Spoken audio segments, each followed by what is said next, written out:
Teman-teman selamat pagi. Ini yang di depan romo-romo semua, saya takut. Iya, tapi saya panggil teman-teman karena meskipun kita dari bermacam-macam usia dan berbagai macam generasi, ada yang Gen Z, Gen Z, ada yang milenial, ada yang baby boomer.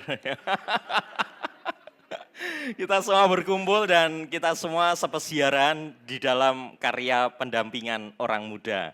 Maka saya senang sekali, terima kasih teman-teman Domus Cordis yang menyelenggarakan konferensi ini karena mengumpulkan para pendamping orang muda, orang-orang yang punya perhatian kepada orang-orang muda. Nah, saya diminta untuk menyampaikan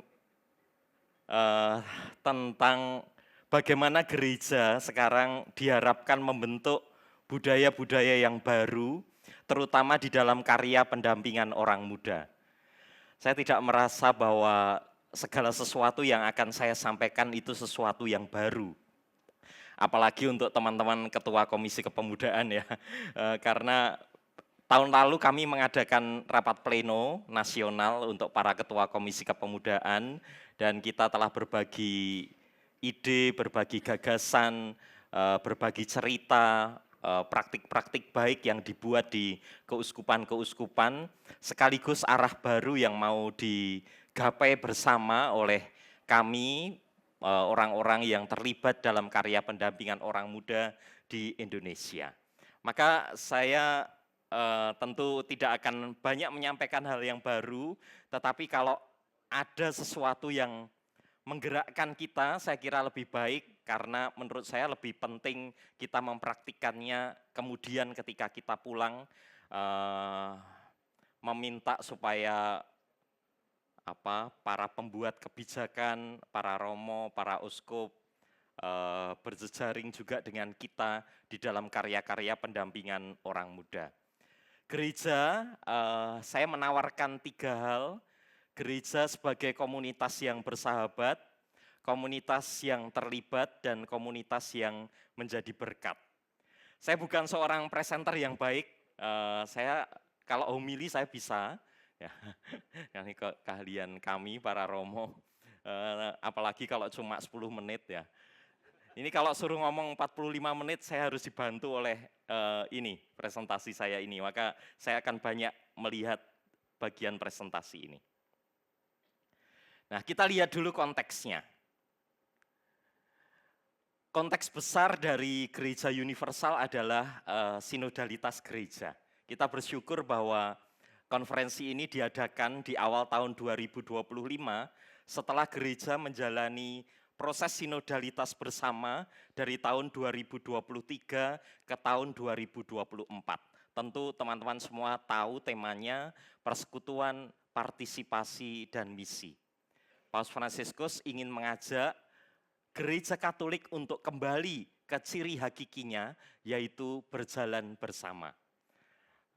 Di Christus Vivit itu Paus Fransiskus mengutip pepatah Afrika katanya, kalau kamu mau berjalan cepat, berjalanlah sendirian, kalau kamu mau berjalan jauh, berjalanlah bersama. Tapi saya tadi berangkat dari Jalan Keramat 7 ke Binus ini cepat sekali, 25 menit. Ini jarang-jarang ya. Saya lalu, wah ini pepatah Afrika ini kurang tepat. Kalau kamu mau berjalan cepat, berangkatlah minggu pagi. Ya. Saat orang-orang misa ya. Ini konteks yang pertama, konteks yang kedua. Ada ini. Ini ketua dikasteri untuk awam keluarga dan kehidupan. Ya, ini Kardinal Kevin Farrell. Ini Nathan, ini salah satu OMK di Keuskupan Agung Jakarta yang terpilih menjadi anggota Badan Penasihat Orang Muda untuk Paus Fransiskus. Dari 20 orang muda dari 20 negara, salah satunya dari Indonesia. Kita tahu beberapa tahun yang lalu, 3 tahun yang lalu, dari Indonesia juga terpilih salah satu OMK yang menjadi anggota Badan Penasihat Orang Muda, namanya Agatha Lydia dari Keuskupan Bogor. Bersyukur bahwa Vatikan masih melihat Indonesia sebagai salah satu negara yang bisa mewakili suara Asia, suara Indonesia juga, dan terpilih Nathan yang waktu itu saya ajak untuk mengikuti pertemuan internasional para pendamping OMK di Roma tanggal 22 sampai 26 Mei 2024. Ya, kalau saya nggak jadi sekretaris, saya nggak akan ke Roma ya. Maka tahapannya dua, jadi Romo dulu, lalu jadi sekretaris ya. Jadi kalau ini laki-laki ini banyak yang jomblo, tidak ada kesempatan untuk keluar negeri jadi Romo, mungkin. Mungkin ya, mungkin ya. Lalu di dalam pertemuan internasional ini, Paus Fransiskus mengajak kami untuk satu, diskresi, mendengarkan roh baik sebagai suatu seni yang pertama-tama harus dipelajari. Karena ini melahirkan kebijaksanaan yang terus dipupuk, dialami, dan dijalani. Kemarin sore ketika di dalam kelas, saya menawarkan kepada teman-teman yang mengikuti kelas untuk belajar berdiskresi, agar kita bisa membedakan kita itu disetir ego atau dituntun oleh cinta Tuhan.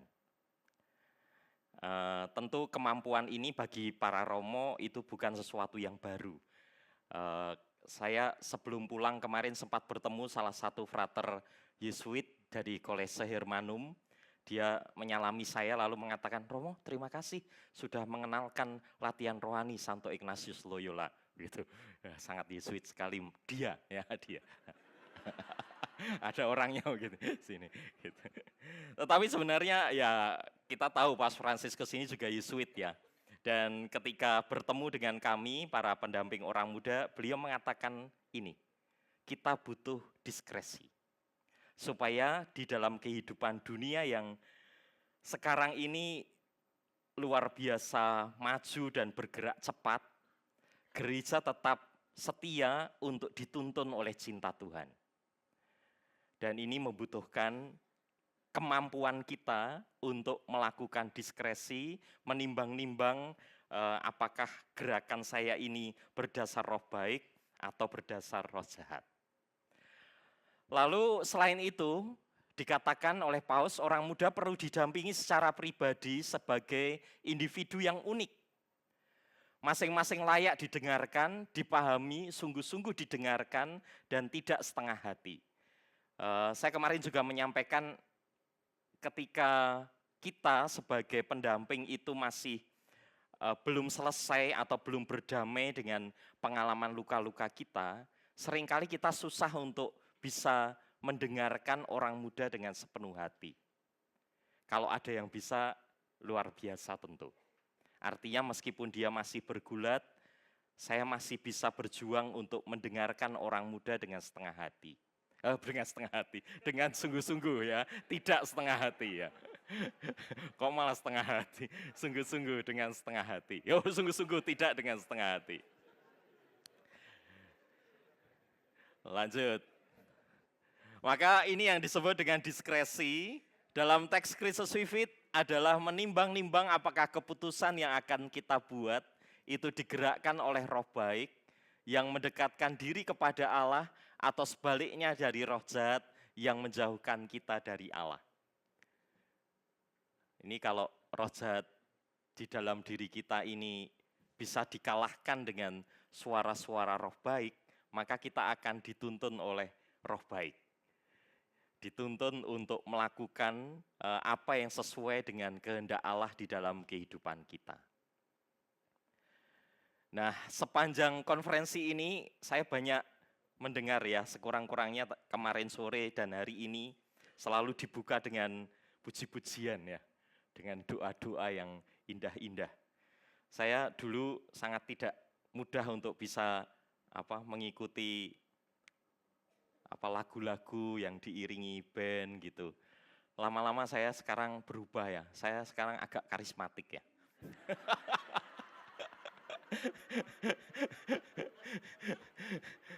Kenapa? Karena saya sadar ya ketika saya ada di Jakarta ini, orang muda itu tidak hanya mereka yang ada di gereja yang menyanyikan lagu-lagu puji syukur dan mada bakti ya. Ternyata ada banyak orang muda yang bertumbuh di komunitas-komunitas sel yang biasanya itu bertumbuh dari gerakan-gerakan karismatik. Jadi ketika beberapa kali menemani mereka, saya lalu mencoba meresap-resapkan, oh bagus lagunya, bagus.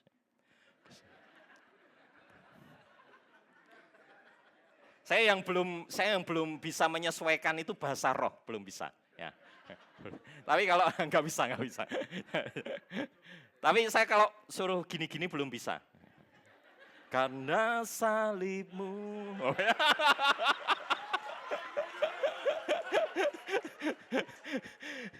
Tapi saya mau mengatakan teman-teman, saya kira teman-teman ini mencoba untuk menginternalisir pribadi Kristus itu di dalam diri kita. Kalau para Romo itu akrab dengan istilah in persona Christi, dalam persona Christi, bukan? Bertindak atas nama Kristus ya, bertindak seperti Kristus, bertindak sesuai pribadi Kristus. Maka kalau teks ini menggerakkan kita, ini luar biasa. Karena bagiku hidup adalah Kristus. Namun aku hidup tetapi bukan lagi aku sendiri yang hidup, melainkan Kristus yang hidup di dalam aku. Biasanya kalau sebelum perayaan Ekaristi kami berdoa dengan para pelayan liturgi, saya berdoa begini, Tuhan semoga pelayanan kami berjalan dengan baik, dan pelayanan ini kami persembahkan demi kemuliaan nama-Mu, bukan demi kemuliaan nama kami pribadi. Nah ini tentu menjadi ajakan untuk kita juga sebagai pendamping orang muda, kita bergerak in persona Christi. Karena Kristus tinggal di dalam diri kita. Oleh karena itu, dengan konteks yang semacam itu, ada kesadaran-kesadaran baru yang bertumbuh. Tentu tidak baru-baru ini ya.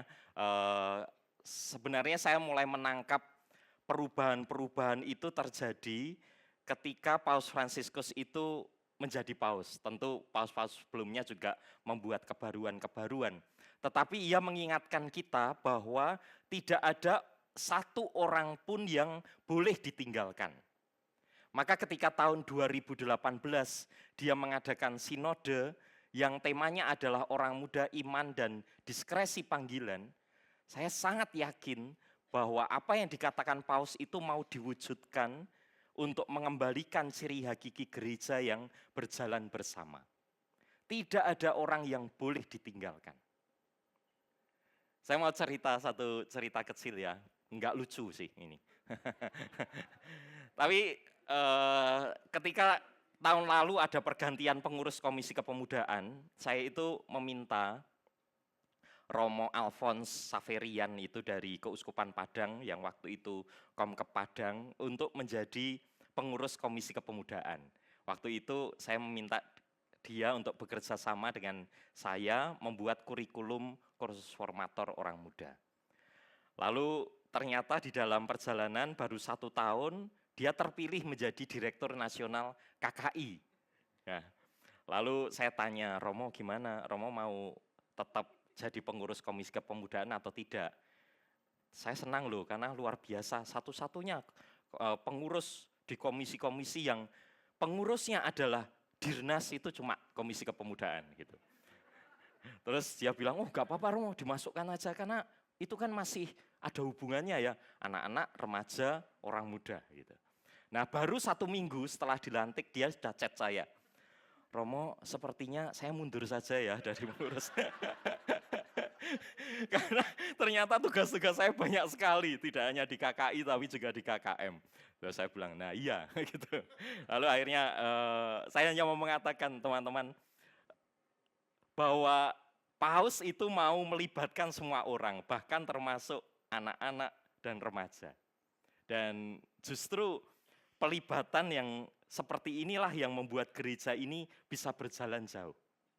Dan kesadaran-kesadaran ini mulai muncul dan saya sharingkan kepada teman-teman semuanya. Tentu ini bukan hal baru untuk para ketua Komisi Kepemudaan ya. Pendamping OMK dan semoga nantinya gereja percaya bahwa OMK adalah anak Allah di tengah dunia yang dinamis. Semoga para ketua Komkep ini juga menjadi pewarta nanti untuk mewartakan 4 new belief ini, agar pendamping OMK yang lain dan gereja percaya bahwa OMK adalah anak Allah di tengah dunia yang dinamis. OMK bukan mereka yang aktif saja di gereja. Karena kerap kali begitu, dipandang bahwa saya tidak ikut OMK, yang dimaksud OMK adalah mereka yang aktif di gereja. Padahal tidak demikian. OMK itu adalah anak-anak Allah yang usianya 13 sampai 35 tahun yang berkembang di tengah dunia yang sangat dinamis. Maka mereka sebenarnya bisa ditemukan di mana-mana. Yang kedua, OMK adalah pemimpin. Kita harus meyakini bahwa di dalam jiwa OMK itu ada jiwa kepemimpinan. Sekurang-kurangnya mereka memimpin dirinya sendiri, lalu memimpin lingkungan di sekitarnya, dan syukur-syukur mereka melakukan perubahan di tengah masyarakat yang lebih luas. Yang ketiga, OMK dianugerahi talenta dan potensi yang unik.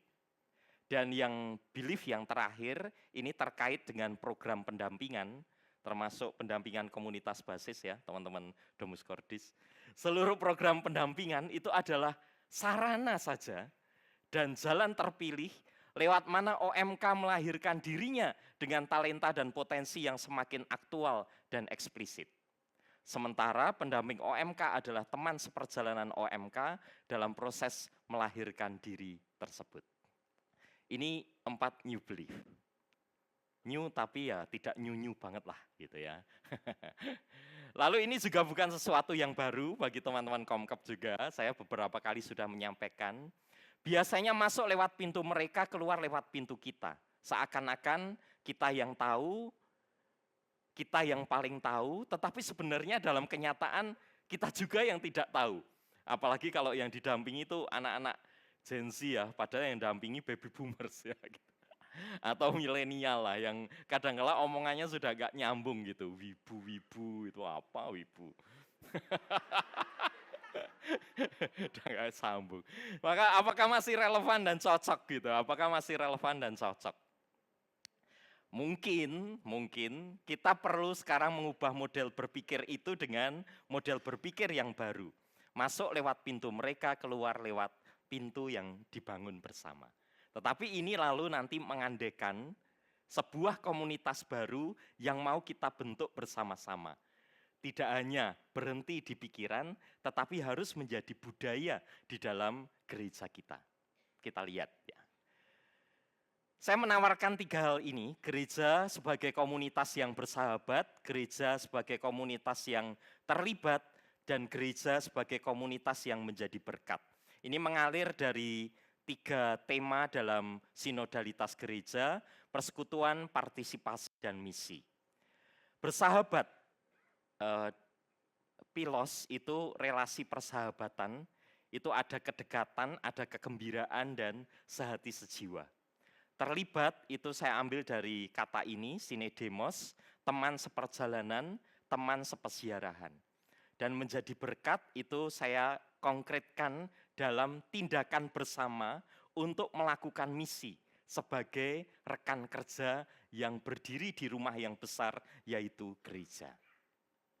Kita mulai satu persatu. Panggilan bersahabat. Komunitas yang dibangun pertama-tama adalah komunitas yang bersahabat, dekat dengan Yesus dan menjadikan Yesus sebagai model.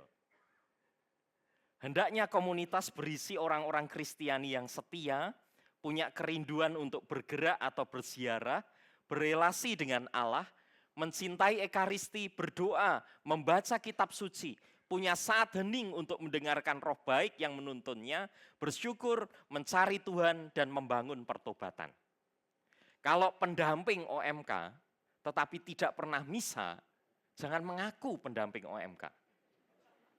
Pendamping OMK orang tahu misa. Pendamping OMK tidak pernah berdoa, tidak pernah menerima sakramen tobat. Menurut saya, kita perlu dulu membangun persahabatan dengan Yesus. Nah ini romo-romo suster sudah semua ini. Ya. rajin-rajin semua.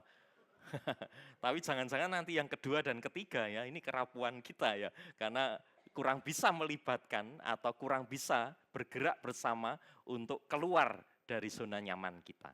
Nah, sudah atau belum kita buat? Di bagian mana yang belum? Kalau yang paling baru yang sering disebut paus ya tentu diskresi. Atau kesediaan kita untuk bertobat sekarang ini. Terutama bagaimana kita bersikap terhadap orang-orang muda. Bagaimana gereja bersikap terhadap orang muda. Ini baru kalau selama ini kita kurang menjalankan ya. Berarti menjadi sesuatu yang baru bagi pertobatan kita. Lalu yang kedua, selain dengan Allah, bersahabat dengan Allah, saya perlu menghadirkan gereja yang adalah komunitas kasih. Apakah gereja sudah mewujudkan penerimaan yang ramah, bahasa yang penuh kasih pada orang-orang muda dengan berbagai macam krisis yang mereka alami? Apakah gereja mau menjadi teman dan mau mendengarkan? Apakah gereja mau menjadi rendah hati dan memberikan pengampunan? Juga ketika kita berhadapan dengan orang-orang muda yang kerap kali berjalan menjauh dari gereja. Apakah kita mau menjadi bapa yang baik hati? Nah, kesadaran afektif atau sensitivitas pada luka dan krisis adalah langkah awal gereja yang menjadi ibu bagi semua orang. Bisa menangis bersama yang luka dan melangkah bersama menyembuhkan luka-luka. Ini menurut saya harus kita bangun di dalam gereja kita. Konkretnya seperti apa? Pendamping OMK dalam hal ini juga para pastor, Bapak Uskup, orang tua, orang-orang yang lebih dewasa, dan semua yang berkehendak baik dalam pelayanan orang muda, mewujudkan penerimaan yang ramah pada OMK dengan berbagai macam krisis yang mereka alami. Sangat penting menjadi role model bagi orang muda yang menjadi teman dan mau mendengarkan. Ini saya senang romo-romo ini sekarang banyak yang muda-muda ya. Dan mereka sangat ramah-ramah gitu. Jadi mereka menampilkan wajah gereja yang penuh kasih.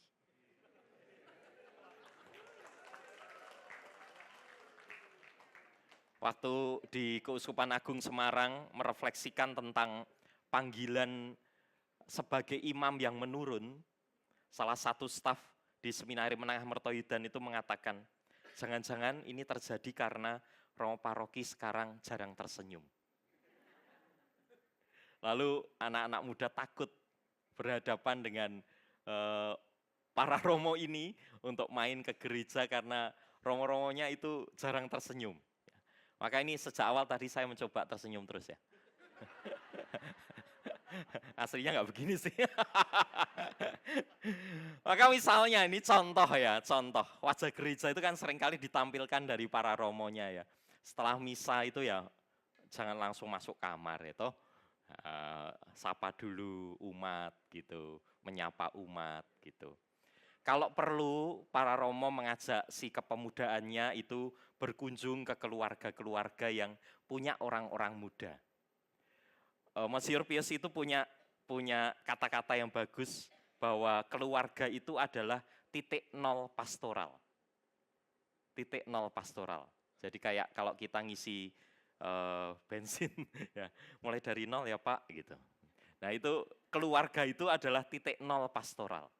Maka kalau para romo dengan si kepemudaan, dengan para pendamping orang muda itu mengunjungi keluarga-keluarga yang punya orang muda di dalamnya, saya yakin ini juga akan menjadi bagian yang penting di mana kehadiran kita adalah kehadiran yang penuh kasih. Tentu bukan hanya karena mau minta sop kaki kambing ya, atau mau minta baju batik yang bagus. Gitu. Ini nggak tahu nih yang lain nih, ini kelas kita ini kemarin ya, nggak usah diceritakan lagi ya. Lalu gereja juga menyediakan atau mengembangkan youth care. Kami di rumpun pembinaan di KWI itu mengembangkan sekarang program student care. Artinya seorang pelajar bisa menjadi teman bagi pelajar yang lain. Jadi kalau kita mau mengembangkan youth care itu artinya orang muda itu bisa membantu orang muda. Kan kadangkala mereka mau cerita ke romo, ke suster, ke bruder itu takut. Tetapi mereka bisa bercerita ke teman-teman yang seumuran dengan mereka. Maka ini perlu dikembangkan di gereja kita, youth care. Kita bisa melibatkan para psikolog-psikolog yang ada di keuskupan-keuskupan, di gereja-gereja, di paroki, untuk bekerja sama mengembangkan youth care. Atau ya boleh juga disebut dengan komunitas basis, karena menjadi ruang perjumpaan untuk orang-orang muda, ngobrol, bercakap-cakap, curhat, dan seterusnya. Kehadiran adalah kehadiran yang penuh kasih. Pendamping OMK bekerja bersama didukung dengan berbagai pihak untuk membangun rumah persaudaraan di mana orang merasakan kasih Allah. Bisa jadi rumah yang dimaksud itu bukan bangunan, tetapi kegiatan-kegiatan di mana orang muda itu merasakan kasih Tuhan. Baca kitab suci bareng, adorasi bersama, berziarah, naik gunung, misa alam, katekese yang menarik, dan lain-lain. Dan kegiatan ini bisa dilakukan di mana saja, di kafe.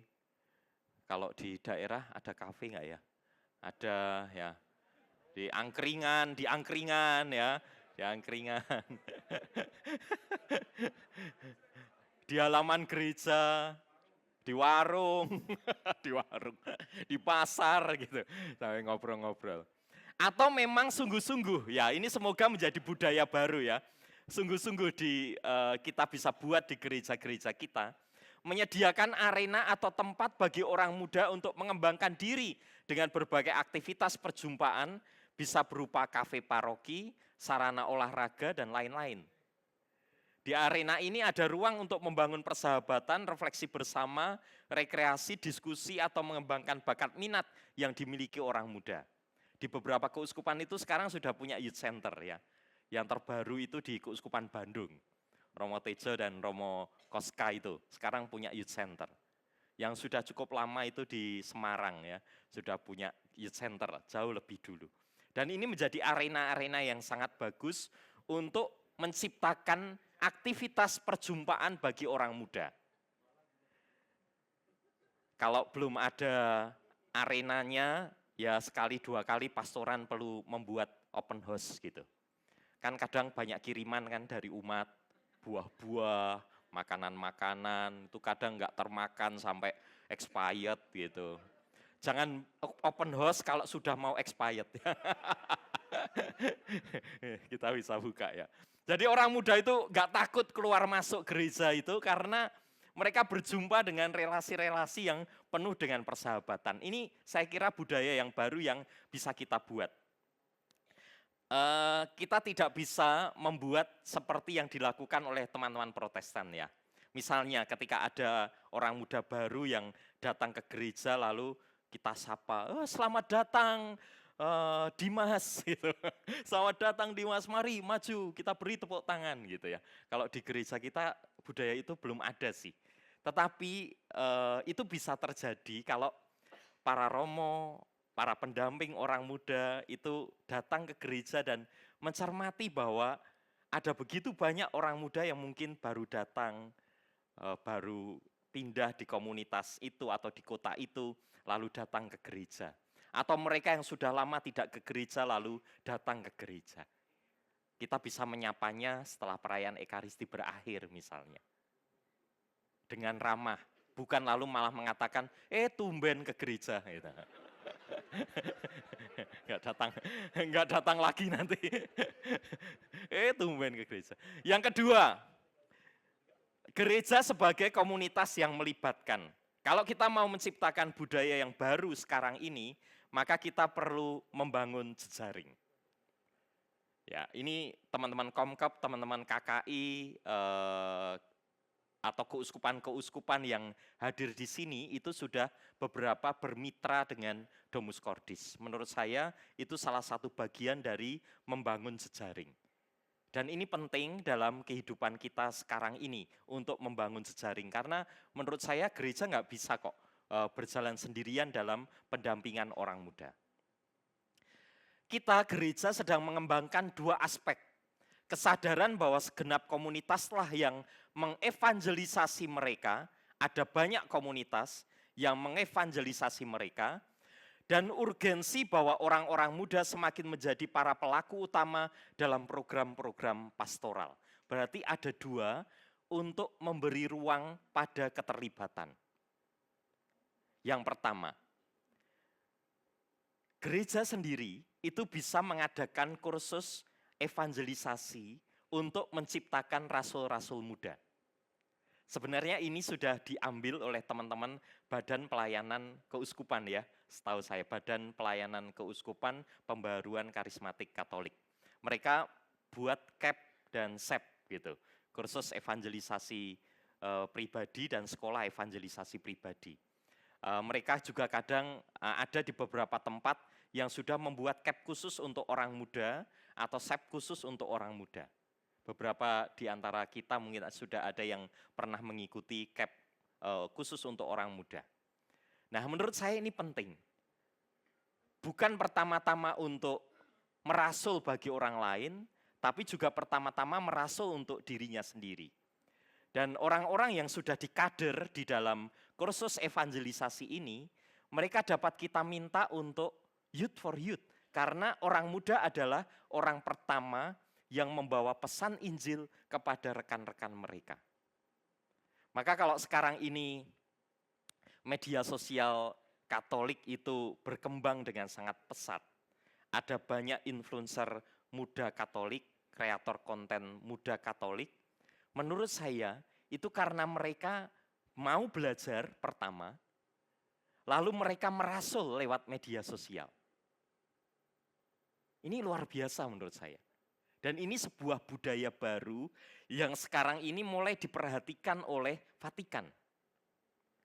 Ketika World Youth Day di Lisbon beberapa waktu yang lalu, itu mulai diadakan pertemuan influencer muda Katolik di Lisbon. Lalu di tahun jubileum ini ada jubileum khusus untuk para influencer muda. Besok di bulan November, Hari Orang Muda Sedunia tahun 2025 ini, Komisi Kepemudaan KWI bekerja sama dengan berbagai macam pihak juga akan mengadakan konferensi influencer dan kreator konten muda Katolik. Jadi kita berharap bahwa gereja menyapa orang muda, tetapi juga memberikan kesempatan mereka untuk belajar, agar mereka bisa menjadi pewarta di tengah kehidupan dunia sekarang ini. Lalu tentu orang muda harus diberi kesempatan untuk terlibat dalam kepengurusan, DPP, kepanitiaan, komisi-komisi. Bisa jadi kita buat ya misalnya kalau dalam kepanitiaan itu budaya barunya sekarang 50%-nya harus orang muda, misalnya begitu. Bisa nggak sih 50%-nya? Kebanyakan ya, 25% lah. Itu sudah peningkatan kan dari yang nggak ada kan. Yang nggak ada ke 25%. Sekarang itu juga ada budaya ya, misalnya kalau narasumber gitu semuanya cowok, itu teman-teman akan bilang, wah nggak peka gender nih, nggak ada ceweknya gitu. Atau cewek cuma ditaruh sebagai moderator, wah gawat nih, karena hanya ditaruh sebagai moderator, perlu dijadikan narasumber misalnya begitu. Nah kalau misalnya gereja kita juga punya perubahan ya, artinya membudayakan sesuatu yang baik, melibatkan orang muda di dalam karya-karya ini, apalagi mereka itu sudah dikader terlebih dahulu, maka ini sesuatu yang sangat baik menurut saya. Semoga ini mulai berkembang. Nanti kalau saya pulang lagi di paroki akan saya kembangkan ya. Semoga secepatnya ya. Dan lebih-lebih karena orang muda itu ya mereka sangat peka terhadap hal seperti ini. Jika dulu para rasul menuliskan kisah mereka, mewarta dengan kata dan tindakan, orang-orang muda Katolik yang dibaptis dapat menggunakan sarana baru ini untuk mewartakan kabar gembira. Ayo libatkan. Sekarang banyak kongregasi-kongregasi juga, suster, bruder, imam, yang juga melibatkan para suster mudanya, para romo mudanya, para fraternya, untuk mulai merasul di media sosial. Mewartakan kabar gembira lewat media sosial. Beri tempat, karena mereka memang lahir ceprot, wah sudah lahir dunia internet gitu ya, begitu lahir. Saya dulu lahir masih kentongan ya, belum ada. Nah, sapaan gereja ini jejaring yang lain ya. Sapaan-sapaan gereja pada lembaga-lembaga pendidikan. Ini menurut saya juga sangat penting. Sekolah adalah tempat untuk mendekati anak-anak dan orang muda. Hampir separuh dari kehidupan orang muda itu dihabiskan di sekolah. Kalau kita tidak pernah menyapa sekolah sebagai tempat di mana kita bisa mengajarkan kepada orang-orang muda tentang iman dan perwujudannya di dalam hidup, maka kita kehilangan kesempatan yang sangat besar untuk menyapa mereka. Maka ini jejaring dengan lembaga-lembaga pendidikan ini menurut saya sangat perlu. Memang kadangkala ya lembaga-lembaga pendidikan ini sekarang juga terengah-engah ya. Wah, pokoknya bertahan saja supaya tetap buka saja, itu perjuangan. Kok mau memikirkan hal-hal yang seperti ini? Tetapi kalau gereja terlibat untuk memperhatikan, bekerja sama, maka semoga ini bisa terjadi. Lanjut lagi. Sapaan gereja pada komunitas kategorial. Di beberapa keuskupan sekarang sudah ada romo yang ditugaskan secara khusus menjadi vikep kategorial atau delegatus khusus untuk kategorial. Karena kenyataannya orang-orang muda sekarang banyak bertumbuh di komunitas-komunitas kategorial. Tidak hanya di komunitas kategorial, ada juga orang-orang muda yang memilih terlibat di ormas-ormas. Pemuda Pancasila misalnya. Ada nggak sih? Nggak ada ya. Pemuda Katolik adanya kok pemuda Pancasila. Pemuda Katolik, ya, kok pemuda Pancasila sih? Atau PMKRI misalnya gitu ya. WKRI misalnya gitu. Jangan Anda pikir WKRI itu hanya ibu-ibu saja. Itu orang muda yang usia 17 tahun, wanita boleh masuk. Yang wanita ya, karena wanita Katolik ya. Nah, maka ini gereja perlu juga memperhatikan komunitas kategorial. Nah, seringkali yang terjadi, komunitas-komunitas gereja itu sinis. Kalau ada komunitas-komunitas kategorial yang baru bertumbuh. Menurut saya memang tentu harus didampingi, oleh karena itu ada ya moderator-moderatornya untuk mendampingi komunitas-komunitas kategorial ini. Tetapi kita tidak boleh antipati terhadap komunitas-komunitas kategorial karena ada banyak orang muda yang bertumbuh di sana. Mungkin mereka ke gereja di paroki langsung pulang, ke gereja langsung pulang. Tapi ternyata mereka bertumbuh di komunitas-komunitas ini. Nah, ini perlu juga kita perhatikan. Lalu jejaring lintas iman. Saya kira ini sudah mulai kita buat, bukan sesuatu hal yang baru, tetapi kita perlu melibatkan orang muda. Tidak hanya kitanya saja, pendampingnya saja. Tapi orang muda juga perlu diajak untuk membangun jejaring lintas iman. Kan kadang hanya romonya lalu foto pakai jubah, salaman dengan kiai gitu. Atau ketika halal bihalal, ketika lebaran itu datang. Tetapi orang mudanya tidak diajak, tidak dilibatkan. Nah, kita perlu melibatkan teman-teman muda ini untuk berjejaring lintas iman. Yang terakhir, gereja sebagai komunitas yang tumbuh, bermisi dan menjadi berkat. Ini ukuran keberhasilan karena yang pertama tadi dekat dengan Yesus ya. Being fruitful lebih daripada achievement. Berbuah bagi hidup mereka dan sesama dan bukan pencapaian. Panggilan untuk bertumbuh bersama dalam kasih yang nyata. Yang kita dampingi, orang-orang muda kita, itu perlu diajak mempunyai sense of crisis. Dan kemudian berani keluar dari dirinya. Kasih persaudaraan sebagai perintah baru dan kegenapan hukum Taurat perlu dinyatakan lewat kegiatan yang bertema solidaritas, pelayanan, ekologis, kepedulian dengan mereka yang kecil, lemah, miskin, tersingkir, dan disabel. Jelek-jelek seperti ini, saya itu moderator persekutuan doa. Itu yang membuat saya sekarang lebih karismatik. Iya. Tapi saya mengkritik teman-teman persekutuan doa yang saya dampingi. Bukan mengkritik sih, saya memberi masukan. Teman-teman perlu untuk keluar dari tembok tebal meskipun di dalamnya kalian merasa nyaman. Nyanyi, puji-pujian, merenungkan firman, sharing, curhat, sel, dan seterusnya. Baik gitu. Tapi bagian yang ketiga ini seringkali terlewatkan. Bahwa ada banyak keprihatinan di dalam kehidupan kita yang seringkali orang muda tidak menyadari bahwa saya bagian dari keprihatinan ini. Sehingga saya nggak punya sense of crisis terhadap situasi yang terjadi di dalam masyarakat kita. Nah, menurut saya ini perlu ditumbuhkan dan perlu dibiasakan di dalam gereja kita. Entah bagaimana caranya ya, ini yang lebih kreatif teman-teman tentu ya.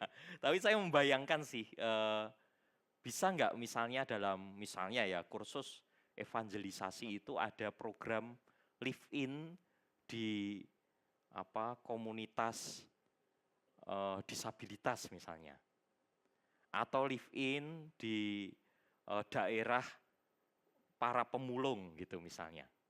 Bisa nggak itu dibuat supaya orang-orang muda ini lalu tahu bahwa saya merasul itu juga berangkat dari konteks keprihatinan yang ada di dalam kehidupan kita. Dan saya mau melakukan sesuatu untuk mereka. Jadi tidak cukup saya hanya menjadi pemimpin untuk diri sendiri, pemimpin untuk lingkungan sekitar. Saya sudah kalau membuang sampah, saya selalu masukkan ke tempat sampah. Saya bisa membedakan mana sampah yang organik, mana yang anorganik gitu. Tetapi apakah cukup itu hanya untuk diri sendiri? Kita perlu untuk membuat perubahan di tengah masyarakat. Dan gereja perlu membudayakan pendampingan yang menyadarkan orang muda pada sense of crisis. Karena demikianlah hendaknya terangmu bercahaya di depan orang, supaya mereka melihat perbuatanmu yang baik dan memuliakan Bapamu yang di surga. Kita bisa memilih menjadi orang Samaria yang baik hati, daripada pejalan kaki yang tidak peduli. Teman-teman, saya kira itu saja 3 hal yang saya tawarkan sebagai sebuah harapan atau sebuah pembiasaan baru di dalam komunitas hidup menggereja.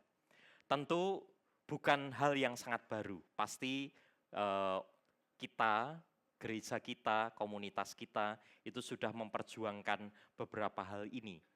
Tetapi saya berharap bahwa gerakan-gerakan seperti ini, budaya-budaya baru seperti ini, itu terus digemakan dari waktu ke waktu.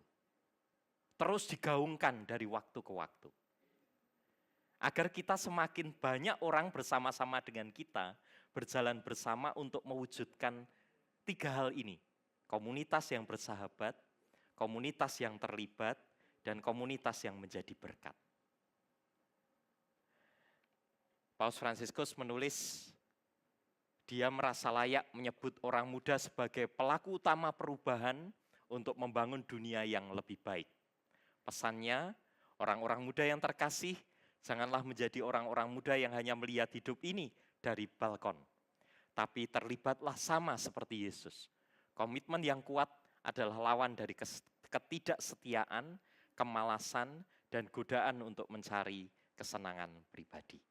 Teman-teman, pendamping orang muda, ingatlah kata-kata Santa Teresa ini, bahkan ketika kamu sepertinya tidak menuai apa-apa, jangan pernah lelah untuk menabur. Semoga dengan itu terciptalah gereja sebagai komunitas yang bersahabat, terlibat, dan menjadi berkat. Terima kasih, Tuhan memberkati.